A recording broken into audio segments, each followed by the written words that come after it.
2 weeks before Thanksgiving, my daughter called. She said this year they were going to have the best Thanksgiving dinner, premium lobster, the most expensive turkey, everything to make the house feel festive. I thought she was calling to invite me to join the celebration. Then she said, "Just send the money. You don't need to come. We definitely don't have room for you." So I smiled. Because this time, not only will I not be showing up, neither will the money. When the maple leaves started to fall in my neighborhood, I knew Thanksgiving was close. The old tree outside my kitchen window was one John planted himself, back when he was still alive. Every November, it turned into a blaze of red and gold, a warm reminder that the holidays were near. But for me, it also meant something else. Another celebration I'd spend alone. John has been gone 10 years now.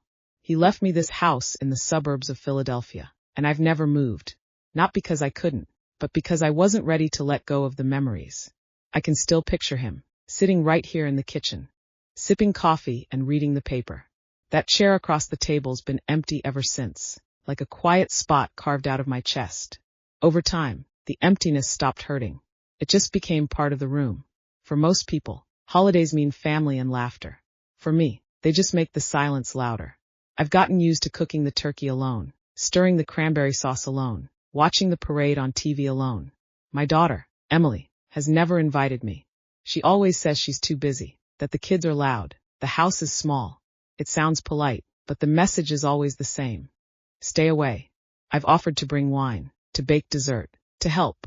Every time, I got the same flat answer. We've already got enough people this year. I told myself this year would be no different. I wasn't even hoping for anything anymore. Then, on Tuesday morning, while I was still loading canned corn into the back seat at the grocery store, my phone rang. "Hi, Mom." Her voice was unusually soft, even a little cheerful. "How are you? It's getting cold, you remembering to wear layers." I paused, set the bags down, wedged the phone between my shoulder and cheek. "I'm fine. Just finished up at the market. How's everything with you guys? Liam doing okay in school?" I tried to sound casual, but something fluttered in my chest. "Emily never calls before holidays unless she needs something. He's good. Had a bad cold last month, lingered forever. Doctor bills are ridiculous these days," she said, pausing briefly. Behind her voice, I could hear what sounded like a party laughter, background chatter, the clatter of dishes. "Okay, spill it," I said with a small laugh, trying to stay ahead of the discomfort building in my gut. "You didn't just call to check in, did you?" She chuckled, slipping into the tone I knew too well. "You know me too well, Mom. The truth is we really want to make Thanksgiving special this year. You know, for Liam. Give him a celebration he won't forget." "That sounds nice," I said carefully. "We're going all out. I've got a free-range turkey ordered, a seafood platter coming in, and I'm baking his favorite pumpkin pie myself." Her voice picked up speed as she rattled off her list, brimming with enthusiasm. I leaned against the car and listened. For a moment, I let myself pretend I was part of that picture. For a moment, it felt like family.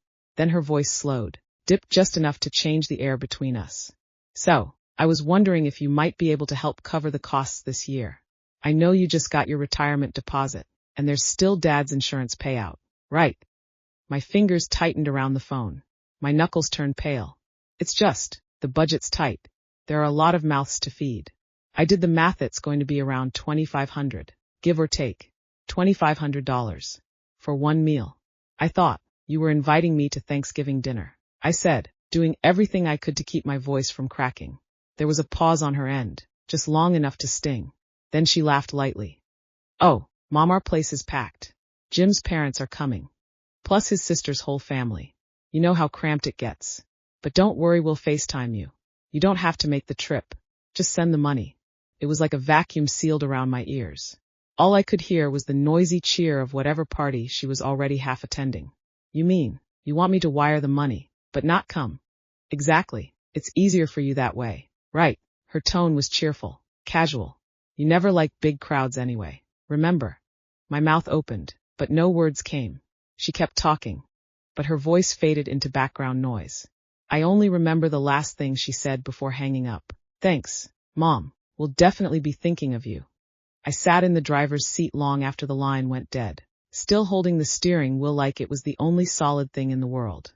In the rearview mirror, I caught my own reflection wrinkles, roots showing at the part, as I barely recognized. She was right about one thing. I don't like big crowds. But that's because no one in them has ever made me feel welcome. And right then, I knew, this Thanksgiving, I wouldn't be making the same mistake.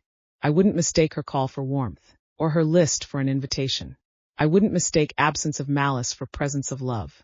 They wanted the money, not the person. Well, this time, they'd get neither. Because I decided that everything will be prepared only for me. I didn't sleep that night. After the call, I sat in the kitchen on an old wooden chair, staring at the empty seat across from me. Outside, a light winter rain tapped against the glass, soft, rhythmic, almost soothing, but it did nothing to calm me. A sticky note lay open on the table. I'd written it last week: mashed corn, pumpkin pie, apple cider, and seasoning for the roast turkey. The handwriting was crooked but careful. You could tell it had been written for someone else. Only now did I realize even that list had been a lie I told myself. Somewhere, I'd still been hoping that maybe this year, Emily would be different. That maybe she'd come pick me up, bring me over even if it was just for takeout and a half-hearted toast. I'd even planned how I'd act. If she asked, I'd smile, let it all go like I had for 10 years, and pretend it never hurt. But she didn't ask. She called for one reason: money. And she said it like it was the most natural thing in the world. I used to think I was numb to her coldness, like I'd built up scar tissue. But those words, just send the money, no need to come, they cut through everything I'd used to protect myself. They didn't forget to invite me. They didn't want me there.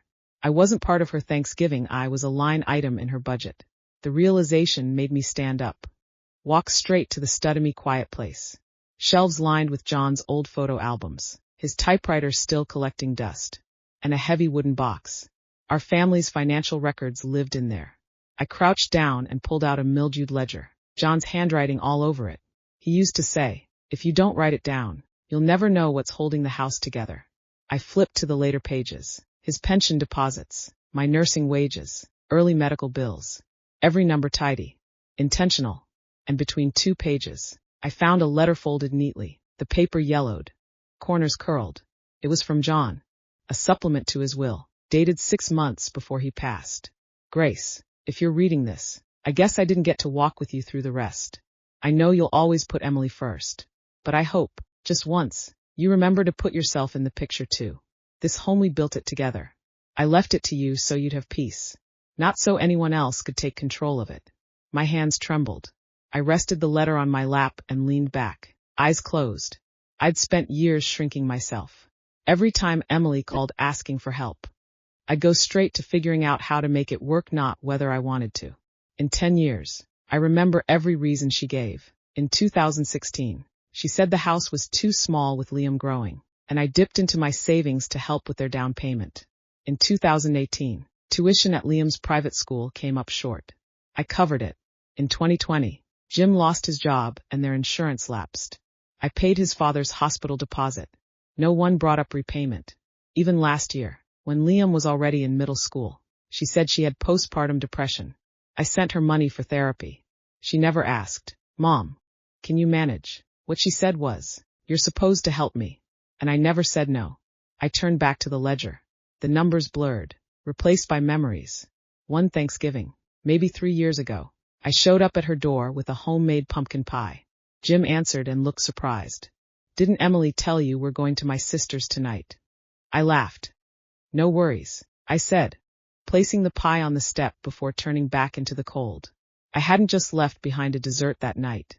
I'd been handing over piece after piece of myself for years, and no one thought to offer me a seat at the table. Back then, I told myself that's just what mothers do. But I don't believe that anymore. It wasn't duty. It was training.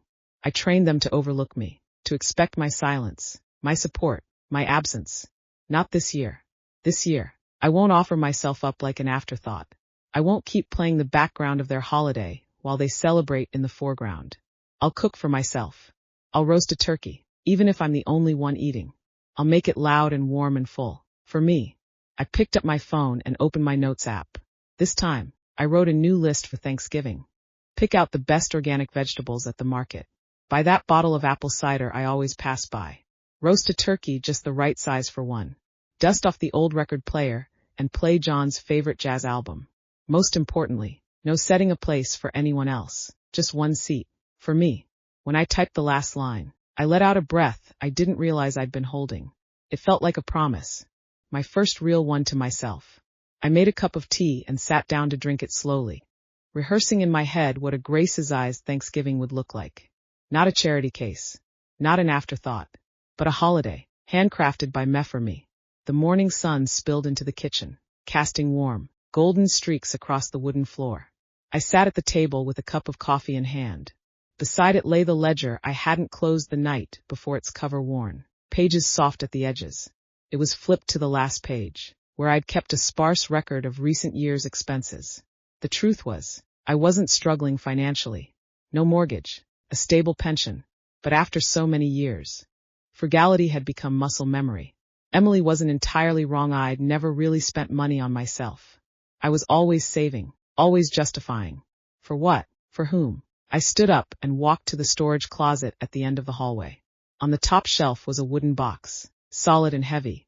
Inside were decades of paperwork, titles, contracts, handwritten notes John left behind. He was a man who documented everything. Even grocery lists came with messages scrawled on the back. Don't forget to get something just for you. I found the deed to the house.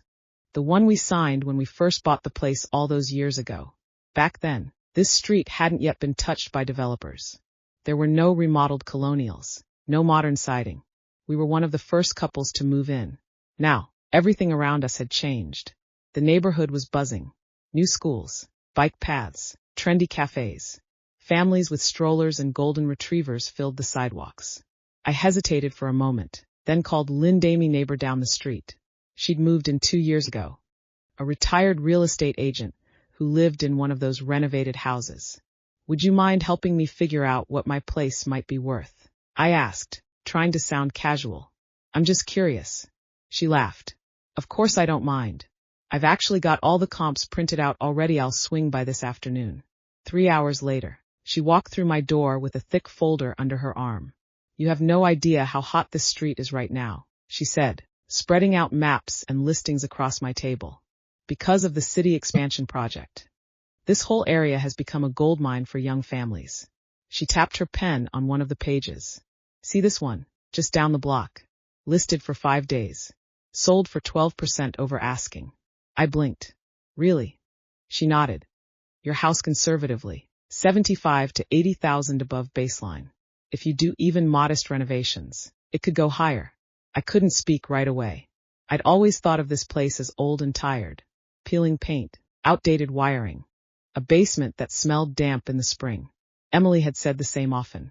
She'd mentioned more than once that I should consider letting them help sell it, that I'd be better off in a retirement complex closer to her. At the time, I'd taken it as concern. But now, hearing Linda talk, I wasn't so sure anymore. You don't have to decide anything now, Linda said, gently stacking the reports. But don't underestimate what you've got, Grace. I walked her out and closed the door behind her. The kitchen was quiet again. Almost too still. I sat back down and opened an old photo album. Near the front was a picture of us, the day we moved in. John stood in the front yard, shirt soaked with sweat. I was in a t-shirt, holding a new mailbox we hadn't installed yet. He was smiling, saying, "This will be our Thanksgiving house." At the time, I'd laughed and told him he was planning too far ahead. But now, sitting alone in this kitchen, surrounded by everything we once built, I realized something I'd never admitted to myself before. This house wasn't just a place to live. It was the most concrete, most faithful thing I had left. It had stayed upright and solid, even when I'd been overlooked, taken for granted, pushed aside. It had stood by me longer than most people had. I'd always believed I didn't have anything of real worth. But now I could see I'd been holding more than I ever realized. I didn't yet know exactly what I'd do with this value, with this choice. But I knew one thing for sure. I wouldn't give it away lightly. Not out of guilt. Not out of obligation. Not out of habit. Because for the first time, I was beginning to understand. I needed to make plans that included me. Emily called again, just as I finished mowing the front lawn. Her voice came through with that familiar, fast-paced rhythm. "Hi, Mom. How've you been? Are you drinking enough water? It's getting chilly." I already switched to the heated blanket here. There was something too polished about her tone, like she was reading from a script. I felt a ripple of something, maybe instinct, maybe muscle memory, but kept my voice calm. "I'm fine. Just finished trimming the yard. How are things with you guys? She gave a breezy little laugh. Remember I mentioned the big lobster and turkey dinner we're planning? I made a full list and well, turns out it's pricier than I thought. I murmured in him, keeping my voice even. Liam asked for bread pudding, she added with a theatrical sigh. Apparently some kid at school had it, and now that's what a real holiday is supposed to taste like. Jim looked into some catering options, but the prices are ridiculous this time of year. We figured it's better to just cook everything at home. But the good ingredients, they all need deposits up front. She paused, her voice softening just a notch. So, about what you said before helping cover things, would now be a good time to send it over. I need to get the orders in. I walked into the living room, opened a drawer, and quietly put the checkbook back inside. Then I waited a few seconds before replying. I remember. I'm heading out tomorrow, but I'll try to sort it once I get back. She hesitated, clearly surprised by how easily I agreed. That's amazing, Mom. Seriously, thank you so much. I smiled, steady as ever. No need to thank me. And hey, if Liam has a minute, I'd love to see him on a video call. I miss him. She made a vague sound, Mom, then said she was swamped and had to go. After the call, I stood in the kitchen for a long time, staring at nothing. She hadn't noticed. My voice no longer carried its usual hesitation. I didn't even ask her to watch the budget. She never expected me to say no. Over the years, yes had become the only answer she recognized. But this time, I only said yes on the surface. I set down my phone, opened my laptop, and logged into my bank account. I enabled two-factor authentication for all large transactions and changed my emergency contact. I removed her number, replaced it with my own backup cell. Then I tore up the old check, fed it into the garbage disposal, and flipped the switch, listening to the shredding sound like it was part of a ceremony. Afterward, I called Linda. Hi, it's me. Remember we talked about the house? Of course, she said cheerfully, ready to move forward. Yes, I want to list it as soon as possible. She paused just long enough to acknowledge the weight of the words. I'll bring the paperwork by tonight. Don't worry, we won't rush anything. I'll help with some light staging and get a photographer scheduled. I trust you, I said. When I hung up, I called a moving company next. We arranged for them to pick up a few packed boxes the week of Thanksgiving. I didn't give them a destination, just said it would be somewhere along the California coast. A small seaside cottage owned by a friend. I'd confirm the exact address later. I wasn't running away. I just needed quiet space to think clearly before everything changed. I went to the bedroom and laid out John's wool coat, the one he left behind. Then the black leather boots I only wore during the holidays. They were the last gift he ever gave me. Emily had taken one glance at them and said, a little outdated, don't you think? But I'd kept them anyway. I sat on the edge of the bed and looked out the window at the maple tree. So many memories came rushing back. But this wasn't about nostalgia.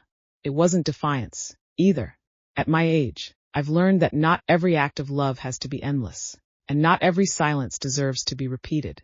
I've given them every holiday for the past 10 years. This one I am giving to myself. No one knows where I'm going. Emily will wait for the transfer. Wait until the very last hour to realize it isn't coming. That what she really wanted this year won't arrive in her account. Or at her door. While she waits, I'll be in that quiet beach house. I'll sip warm mulled wine. I'll roast a small turkey, just big enough for one. I'll listen to the wind pass through the pines, not to the clatter of cutlery in someone else's kitchen. This Thanksgiving won't be spent at their crowded dining table. It'll be on my map, on my terms. And this plan, it's only just begun. 4 days before Thanksgiving. That morning, I just finished texting Linda to confirm the listing timeline. She said the photographer was booked, and the paperwork would arrive by the end of the week. I nodded, then stood by the window, watching a sycamore tree in my yard slowly shed its last golden leaves. I'd stayed up the night before, sorting through old keepsakes and packing them one by one. I wasn't rushing out the door, I just finally felt light. I was doing something right, something for me. I was sealing a box of old books when the doorbell rang. I frowned. A Sunday midday visit wasn't typical around here. It wasn't Linda she would have called. I hadn't ordered anything. I set the books down and went to answer it. When I opened the door, I froze. Emily stood on the porch, holding a tin of cookies. Liam was beside her, bundled in a Redan blue sweatshirt, cheeks pink from the cold. He smiled at me, bright as ever. Surprise, Emily chirped, overly chipper. We were in the neighborhood, and thought why not stop by. Hi, Grandma. Liam waved. I hesitated, then stepped aside. Of course. Come in, it's cold. The kitchen still smelled faintly of the bread I'd baked that morning, but the air turned noticeably tighter. I poured them each a mug of hot cocoa. Emily set the cookies on the counter and brushed imaginary lint off her coat. Work's been insane this week, she said, blowing on the cocoa. Jim's job just dumped another project on him. And Liam's schoolwork is getting ridiculous. I've been tutoring him every night. We could really use a break. I nodded politely, saying nothing. Her eyes scanned the half-packed boxes stacked along the wall. You're cleaning out. Some of these books are too old. Figured I'd donate them. I said flatly. She chuckled. Sounds like you're moving. I didn't answer. Just stirred the sugar into my cup. Liam wandered over to the carpeted corner of the living room and began playing with the puzzle I'd left out for him. Emily watched him for a second, then leaned in closer, her voice softer now. Mom, I actually came to talk about something. You know, the Thanksgiving money still waiting on it. Jim and I are on shaky ground with work, and Liam's tuition for next semester still isn't covered. She sighed, almost theatrically. It's been rough the last couple years. I didn't respond. She rushed to add, I'm not pressuring you. It's just this house. It's a lot for you to handle. The lawn, the plumbing, the property taxes. It's all too much. You shouldn't have to deal with that alone. I put down my spoon and looked at her. Just tell me what you want. She blinked, then straightened up, adopting a more serious tone. I think we could help you manage all of this, she said, stepping slightly closer. We're looking to buy a bigger place, but we're still short on the down payment. If this house went on the market, with the current demand, it could go for a great price. You're suggesting I sell the house? I asked, calm but direct. She gave a practiced little laugh. Not exactly. I mean, you could transfer it to our name.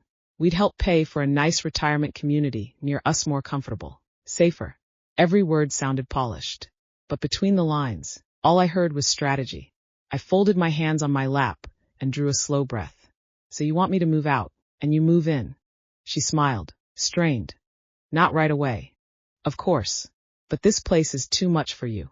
Mom, we just want to help you plan better. I looked at her, eyes evasive. A little too rehearsed, and I knew. She hadn't just come up with this. She'd been waiting.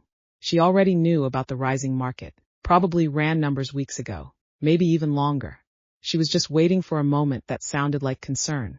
So you already knew the house appreciated, I said, voice low but sharp. She hesitated, then quickly adjusted her tone. Someone mentioned it to me. I just looked into it. Nothing serious. I smiled, and in that smile, something inside me settled. She didn't come out of worry. She came because she didn't want the assets slipping through her fingers.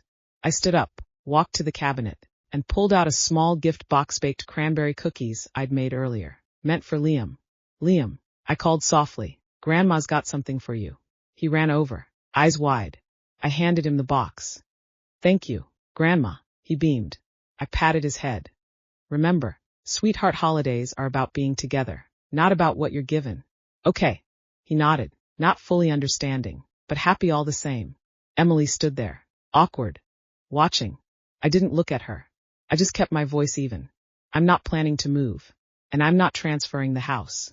I've already made arrangements for myself. Thank you. Her lips parted like she wanted to argue, but I didn't let her. You should head home. It's getting late. She understood. It was a dismissal. That evening, I sat in the living room, replaying everything she'd said, each word layered with spin. Outside, the porch light cast shadows across the packed boxes. And for the first time, I felt still. She had it all mapped out. But she forgot this version of me. I'm not the one who always says yes anymore. I picked up my phone and sent Linda a message. Move forward as planned. Today only confirmed I'm making the right choice. On Thanksgiving morning, I woke at 5:30. For the first time in 10 years, I wasn't jolted awake by the emptiness of the holiday. I got up with purpose. I switched on the light, brewed a cup of coffee, and carried my pre-packed luggage to the front door. Then I walked through the house one last time, checking the windows, the faucets, the switches. The house was spotless, quiet. The kitchen window gleamed. And on the dining table sat a single note, handwritten on a yellow pad. Gone for a few days. Please do not disturb. No signature. Because I owed no one an explanation. By 6:45, I stood at the gate at Pittsburgh International Airport, watching the sky outside lighten by slow degrees. The terminal bustled quietly, travelers with scarves and carry-ons, eyes fixed on monitors and coffee cups. I sat by the window, cradling a cup of hot black tea. My phone stayed still in my coat pocket. I hadn't told Emily where I was going. And no, I hadn't wired her the money. The night before, she'd sent me another voice message. Not just a reminder the budget had apparently run over. And she thought, if it wasn't too much trouble, maybe I could pitch in a little more. I glanced at the notification. I didn't open it. I didn't delete it, either. But this time, I wasn't going to be convenient. The plane landed in California just before noon. As I stepped off the jetway, a salty breeze swept past me. Sunlight streamed down through the airport atrium ceiling, bright enough to sting the eyes. A taxi took me across the small town and dropped me at a cottage near the water. Maureen, the homeowner, was an old friend of Linda, silver-haired, apron-tied, the kind of woman whose smile made you feel like you were exactly where you were supposed to be. "You must be Grace," she said, opening the door like she'd been expecting me for years. "I heard you brought cookies." I nodded and handed her the small tin. "Cranberry. Not too sweet." "Well then," she grinned, "you'll be bringing those to the community luncheon. No one gets out of it." We walked to the local community center, where long tables were set up outside, covered in handmade cloths. A massive turkey roasted in a steel drum out back. The air smelled like butter, cinnamon, and caramelized apples. There were a lot of people, but it wasn't loud. There were widows, grandmothers with toddlers, couples in their 60s who still held hands. No one asked where my children were. No one looked at me like I was a missing piece of someone else's picture. We passed dishes, shared stories, and listened to a retired teacher strum old country songs on a worn-out guitar. After lunch, someone invited me for a walk. I declined, choosing instead a quiet bench outside in the sun. I pulled out my phone. 5 missed calls, 3 from Emily, 2 from Jim. 1 text from the bank. "You have successfully removed Emily R. as an authorized payee." I ran my thumb over the screen, but didn't call anyone back. I knew why they were trying to reach me. I was supposed to be sitting in their living room right now, holding a pie I'd bought, smiling as I handed over a check, settling into the corner chair while they talked over me, Jim about work, Emily about being exhausted. Liam maybe saying something, if he remembered I was there, just like every other year. Sometimes I'd sit alone in the kitchen, eating turkey on a folding chair. Sometimes I'd drop off dessert and disappear before dinner even started. But this year, I didn't show up, and I didn't send money, and I wasn't alone. I had simply refused to write myself into someone else's script. That evening, Maureen and I sat on her porch with mugs of tea. The sky was a lavender gray, the sea a dark sheet behind the trees. "How do you usually spend Thanksgiving?" she asked. I thought for a moment. I used to roast a turkey, just for me. Then I'd sit and scroll through my phone, maybe take a call if someone remembered. She nodded, calm. "And now?" I smiled. "Now I've decided to take it back."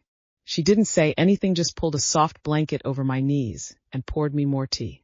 In the distance, church bells began to chime. I leaned back in the chair, closed my eyes, and listened to the wind sift through the pines. I hadn't expected a solo holiday to feel like this: light, calm, full. There were no snapshots, no clinking glasses or family portraits. But this was mine. Not their plan, not their timeline. Just me, choosing me. And finally, being enough. 2 days after Thanksgiving, I was still in the little town. I'd originally booked 3 nights, but Maureen told me she had to leave town unexpectedly. If I wasn't in a rush, she said, I could stay as long as I wanted, pay whatever I felt was fair. I hesitated, but said yes. Maybe it was the quiet of the house, or maybe it was just the rare feeling of being wanted. In the mornings, I'd sit on the porch and soak in the sun. Around noon, I'd walk to the town's little bookstore, browse the shelves, sometimes water Maureen's plants or help clean up the mugs in the sink. I even tried baking a small carrot cake. Using her recipe, though, the center collapsed like a deflated balloon. That afternoon, I took a picture. It was simple, the not-quite-successful cake, a cup of tea beside it, the beach silent in the background. I hadn't planned to share it, but without really thinking, I posted it to the social media account I hadn't touched in nearly 2 years. I added a caption. This Thanksgiving, I cooked for myself. I poured my own drink. No one asked me to pay, and no one asked me to smile. It was beautiful. Then I shut my phone and forgot about it. By dinner time, I opened the app again and the notifications had flooded in. Likes, shares, comments from strangers I'd never met. One wrote, "Thanksgiving is for giving thanks. Who deserves more thanks than our mothers?" Another said, "You just described every holiday I've silently endured for the past 15 years. Someone else, "Happy Thanksgiving. Your story gave me the courage to finally say no to my grown children." I didn't know how to respond. I just hit like on each one. My eyes stung, but not from the screen. The next morning, my phone rang. It was Emily. I didn't answer. A minute later, a message popped up. "What's with your post? Are you talking about us? Jim's co-workers are saying we didn't invite you to dinner. How could you do this?" I stared at the screen for a long time. She hadn't asked where I was, or if I was okay. She just accused, blamed, dragged in what others might think, as if public perception mattered more than my presence. I didn't reply, because sometimes silence speaks louder than any defense. That evening, Maureen came home with 2 bottles of sparkling wine and a small bouquet of wild daisies. She'd been to an art show and won an award. She insisted we celebrate. We died in the kitchen, with wine and leftover cake, laughing until our ribs ached. She put on a song from the 60s and pulled me into a swing dance. 2 older women, spinning in circles on tiled floors, one loop after another. Halfway through, she leaned against the wall, breathless. "I can't keep up with you. You've got some legs on you, Grace." I collapsed into a chair, heart racing, but lighter than I'd felt in years. Later, alone in the yard under a velvet night sky, I looked up at the stars. My phone buzzed again. A message from Liam. "Grandma, I saw you online. Your place looks really nice. I liked your cake photo. I'm glad you're happy." My eyes welled up again. I didn't reply, but I saved the photo and quietly set it as my lock screen. Not for anyone else, just for me. Another week had passed. I was sitting on the back porch, the sun warming my shoulders. At my feet, the same stray cat came sniffing around, hoping for a bite of something soft. That's when I heard the gate creak open. At first, I thought Maureen had come home early. I stood, ready to help with her bags. But when I reached the front door, I stopped cold. Emily stood on the porch, wrapped in a long coat, clutching a handbag. Her face was flushed, a tangle of anger and unease etched into every line. There was a wildness in her eyes, something I knew all too well, the panic of being challenged, the fury of losing control. "How did you find me?" I asked, hand on the doorknob, keeping my voice steady. "Liam recognized the coastline from your photo," she said, setting down her bag and smoothing her windblown hair. "I spent the whole night searching online. You really ran this far." I didn't respond. She stepped inside, her eyes flicking to the cookie jar on the counter, the half-empty bottle of wine on the table. "You've been hiding from us, posting cryptic things online, making people think we've mistreated you while you're here, living it up." I turned toward the kitchen. I wasn't interested in arguing. "Emily, I haven't said anything false. And I haven't said anything about you by name. You know what people will think." Her voice rose sharply. "Jim's co-workers are passing around that post. Mom escaped the Thanksgiving grind, they say. Do you have any idea what kind of damage that does?" I looked her straight in the eye. For the first time, I didn't look away. "So you came here because of the damage?" She hesitated, then pivoted. "Are you seriously not coming back? What about the house? Why did you remove me from the bank accounts?" I picked up my glass of water, took a sip, and sat down. "It's simple," I said. "I've decided to reorganize my life, including my finances." She narrowed her eyes. "You're not seriously thinking of selling the house?" I nodded. "It's already listed. There are interested buyers. First showings are next week. Linda's handling everything." Her face darkened. Her voice grew urgent. "You're really cutting us off, leaving me with nothing. Do you have any idea how tight things are for us?" "I know you've always said things are tight," I replied calmly, "and I've always covered the gap. Jim's job insecurity, I paid. Liam's tuition, I paid. Thanksgiving dinner budget, I agreed. But you've never once asked how I'm doing." She started pacing the room, her heels clicking against the wood floor like frustration bottled up in motion. "You make it sound like I've been robbing you. I'm your daughter. Mommy just thought. You are my daughter." I cut her off. "But you've used that as a pass. You've never treated me like a person who gets to make her own choices." She froze, standing across from me, face flushed. eyes flickering with something I couldn't quite name, maybe shame, maybe recognition. I planned to leave the house to you, Emily, I said, my voice level. That was always the plan. But you never asked. You assumed. Because I'm your mother. You assumed I'd just give. She bit her lip, tried to find a response. Found none. But not this time, I said, rising from the chair. The house will be sold. Most of the money will go to a women's shelter. I'm setting up a small foundation in my name. The rest I'm keeping. For travel. For holidays. For life. Mine. Her mouth opened slightly, her voice suddenly small. So you're really giving me nothing. I looked at Hermie daughter. The person I'd once loved with everything I had.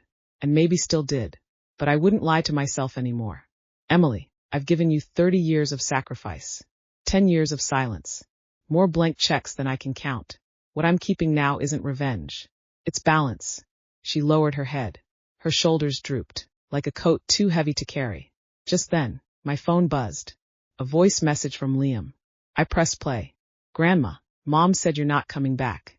But I still miss you. You don't have to come eat dinner. But please don't stop talking to me. Okay. I gripped the rim of my glass a little tighter. Emily looked down. Her voice was rough. I didn't ask him to send that. I know, I said. But he's the only one who hasn't taken anything from me and still remembers to say he misses me. The room fell quiet. She didn't say goodbye. Just picked up her bag and walked out the door. I didn't follow. I sat down again and listened to the wind slipping through the seams of the doorframe, whispering like it knew, you finally said it. And saying it is freedom. The day Emily left. I didn't walk her out. Maureen got home late that evening. She glanced at me, said nothing at first, then murmured, you look lighter. I smiled. I said something today I've been holding back for 30 years. I thought that would be the end of it. A clean break. But the next morning, the phone rang. It was Jim's mother. We hadn't spoken in years. Not since the brief, polite texts exchanged when Emily had Liam. Her voice was clear now, calmer than I remembered. Grace, I just wanted you to know we had nothing to do with what Emily's been doing.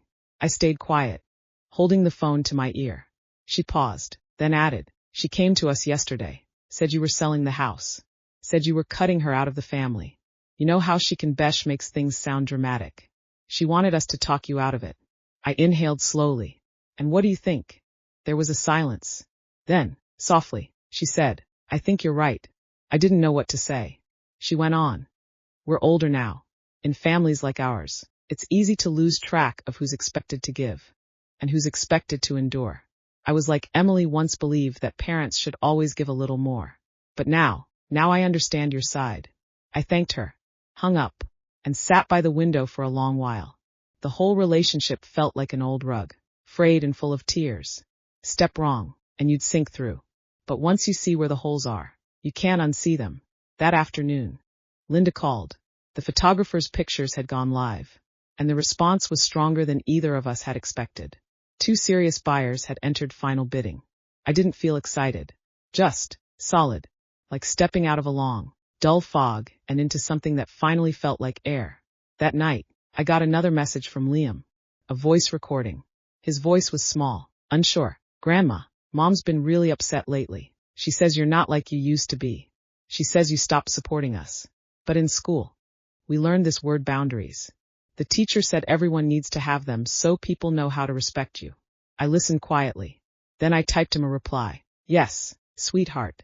Grandma's learning to set boundaries. Thank you for understanding. He told me he missed me. I told him I missed him too. But this time, I wanted him to see all of Menet, just the part that gave things away. The next day at lunch, Maureen handed me an envelope. Someone left this at my door. No return name, she said. Her brow creased with concern. Thought you should see it. I opened it. Inside was a plain white card, typed in large black letters. Don't you think this is cruel? A mother's job is to sacrificito serve her family until the very end. You'll regret this. I read it twice, then slowly folded the card in half and dropped it into the trash. Maureen didn't ask who sent it. I didn't offer. We both knew someone out there was desperate to keep intact a picture that had already shattered. But I wasn't here to tape the pieces back together. I was here to clear the floor. And this time, I wasn't going to step into the wreckage. I returned to Pittsburgh a week before Christmas. The house was already sold. Linda, true to form, handled everything smoothly. The buyers were a young couple, newly married and glowing with the thrill of starting fresh. On the day we signed the closing documents, I went back for one last look. The kitchen was empty. The clock on the wall had stopped. The whole house was saying goodbye in its own quiet way. I stood in the doorway without tears, not because I felt nothing, but because I knew I was finally letting go. I didn't go back to my old neighborhood. Instead, I moved to a women's independent living community on the west side of the city. It was beautiful. Each resident had her own apartment with a small kitchen, a sunlit balcony, and shared access to a craft studio, a library, and a community garden. My neighbor on one side was a retired accountant who collected stamps. Across the hall lived a former nurse who just left the hospital floor behind, but still treated every recipe like a patient full of care and attention. She was always inviting me to taste status something. I took a portion of the house proceeds and formally launched Grace's Porcha nonprofit project dedicated to helping older women break free from financial dependence and rebuild lives on their own terms. At first, it was just resume help, guidance on pension negotiation, and connecting women with legal aid. Then someone suggested a podcast. Someone else pitched a community meetup. Others asked for emotional resilience workshops. So we did all of it. More and more women joined us, each one carrying their own weight, their own ache, and slowly, we began setting it all down together. Sharing, listening, healing, reminding one another, you're not alone. That Christmas, Liam sent me a handmade card. On the front, he'd drawn an older woman sitting on a porch with a cat by her side, a cup of tea, and an open book on her lap. Inside, he wrote, "Grandma, my birthday wish this year is for you to be happy and healthy." I taped the card to my fridge. Every time I passed it, it felt like someone was whispering, "You are still deeply loved." Emily would text me now and then. Short messages. "Are you okay?" Or "Liam wants to know if you liked the picture he drew." I didn't always respond, but she no longer pushed, and she no longer lectured. She was learning, in her own time, to respect the boundaries I had drawn. Slowly, awkwardly, but still learning. And I no longer walked toward the door to open it for just anyone. Now, every holiday that comes around, I no longer wonder if there's a seat for me at someone else's table. I have a seat of my own. Sometimes, there are glasses clinking in toasts. Sometimes, I dine alone. Either way, it's enough, because I am my own home now.